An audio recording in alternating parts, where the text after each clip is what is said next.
let's get to the task and tell me about your project. What was it about? So the title of my project is The Fallen Sister, a practice-based research on the creative process in writing a young adult fantasy novel. So I combine a bit of academic research with creative writing, discussing the outline of a novel for young adults that I created myself, called The Fallen Sister. And this is a synopsis. So in the kingdom of Azaria, a place only for cisgender and transgender women, lives Angelique and Samantha. They're twins, and while Angelique works as a hunter, protecting the kingdom from monsters of the forest and outside invaders, Angelique works as a farmer, but her truly dream is to be chosen by Queen Cynthia to perform the most important and secret function of the kingdom. Meanwhile, Samantha is struggling because she's discovering her magical powers, which are forbidden in the kingdom. And she also has a connection with a very interesting and dark creature from the forest. So it's about those two young girls. And in terms of theory and academic research, my question was like how academic research influences the creative process of writing a young adult fantasy novel. So I walked the reader through how I created the story using theories and authors.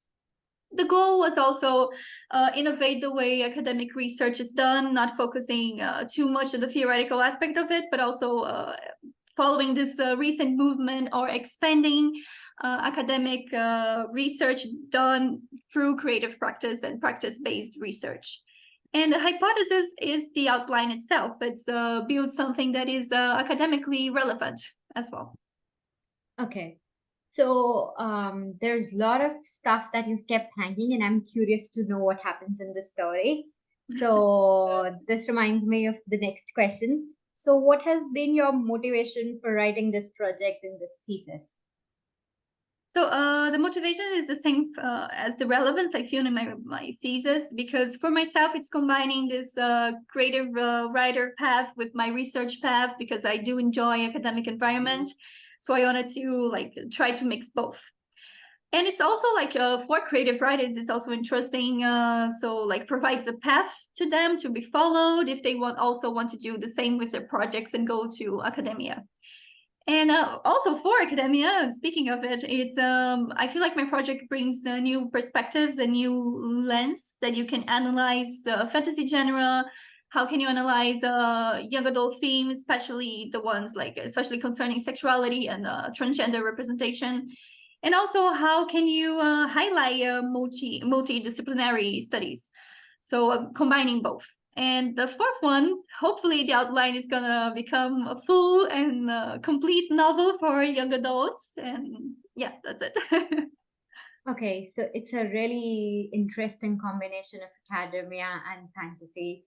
My next question is like when you were working on your thesis, what were the core studies and theories that influenced the project? Okay, so I have lots of theories that I need to talk about. So the first chapter I used to describe methodology and how I use practice-based research with my creative writing, doing a bit of what Gilbert and McElroy used. They guide the authors through this process of writing, creative writing in academia, using autoethnography and actual research, which is like analyzing the author and how my perspective as an author can be included in the process of analyzing creative writing. But I took one step forward and I did the creative writing to analyze theory. So it was like kind of the opposite process. And I also used Nigel Croft to talk a bit about the academic novel and how to build this creative piece in such an environment that is like so very different from the creative environment that novels used to be built on. So that was kind of interesting to debate as well. And I also used a bit of cognitive narratology, especially on the chapter 2, because this theory says that it's the human brain only comprehends stuff if we categorize first and then we conceptualize. And this is precisely what I do in chapter 2 when I talk a bit about the define fantasy genre. and how it is a fantasy in between reality and imaginary, and how those fantasy genre connects both what we know and what we don't know, what we actually have like knowledge and what we wish for, our desires. So it plays with the conscious and the unconscious. And I used a bit of Brian Atterbury and how he talks about the truth in fantasy, what is the meaning of fantasy, and how can we use this meaning to create something.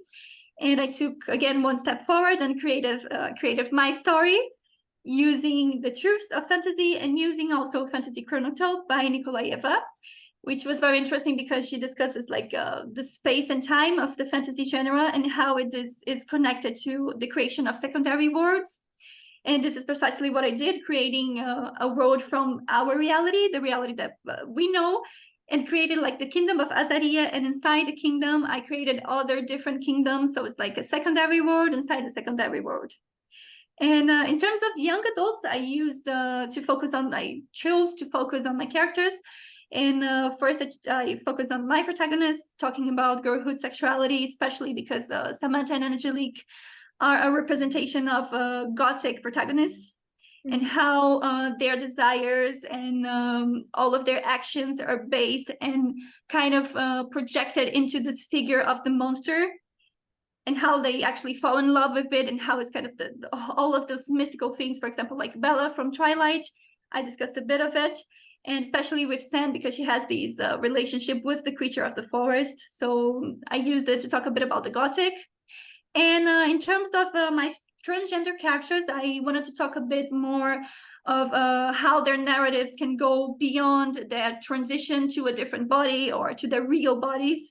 So this is like precisely what Jennifer Putzi talks about when she discusses transgender representation, especially female transgender representation, which is my case here in the story. And how can we go beyond of just portraying these characters as focusing on their bodies only? They have more to offer than just that. And the end of it, I talk a bit about the combination of both.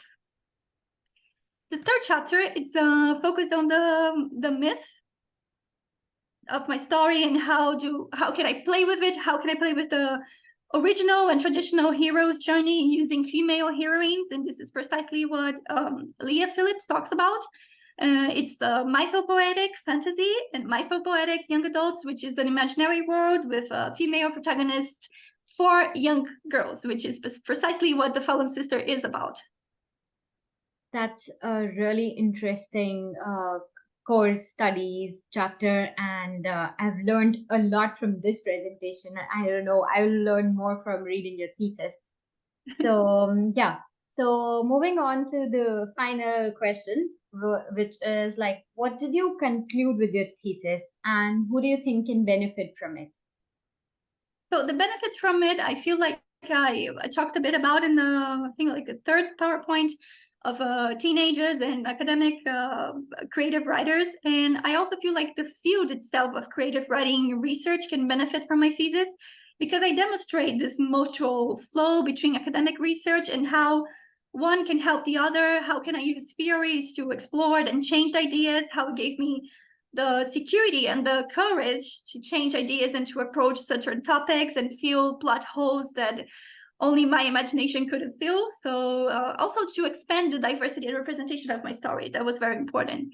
In terms of fantasy genre, it reinforces this transitory aspect from reality to imaginary. I feel like I was able to do that with the thesis, highlight this very important characteristic of fantasy. In terms of young adult literature, I wanted to expand the possibilities of talking about different topics for adolescents, such as sexuality and transgender representation and all of that. And I feel like I was able to achieve this with this thesis. And the fourth one, I would say, it's the mythopoetic young adult and fantasy, which is provide a story for teenage girls that shows different types of girlhood, shows female heroines, and shows they are not perfect, but they are trying their best and they can disrupt society. That's a really interesting topic. And I've been saying this, but I'll say it again. I really want to read it now, and I look forward to reading the novel and the trilogy I hope it gets published soon. And yeah, and thank you for walking me through your presentation. It was very enlightening also. Yeah. Thank you.